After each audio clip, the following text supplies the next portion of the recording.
ഒന്നുമില്ലാതെ മനുഷ്യൻ ഭൂമിലോകത്തേക്ക് വന്ന് ഒരുപാട് സമ്പാദ്യങ്ങൾ ഉണ്ടാക്കിയിട്ട് ഒന്നുമില്ലാതെ തിരിച്ചു പോകുന്ന ഒരു ഘട്ടമുണ്ട്.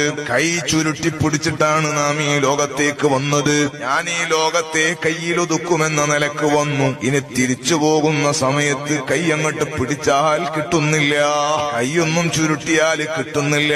മുഴുവനും നിവർന്നു പോകുന്ന നിലക്ക് ബലഹീനനായി കിടന്നു പോകുന്ന ഒരു ഘട്ടം നമ്മുടെ ജീവിതയാത്രയിൽ വരാനുണ്ട്. അതൊരു പരീക്ഷയുടെ ഘട്ടമാണ്, അതൊരു പരീക്ഷണത്തിന്റെ ഘട്ടമാണ്. ആ ഒരു സമയത്ത് വിജയിക്കാനുള്ള പാസ് മാർക്ക് വാങ്ങാൻ കഴിയുമോ? ആ ഒരു സമയത്ത് നമുക്ക് സന്തോഷിക്കാൻ വക ലഭിക്കുമോ?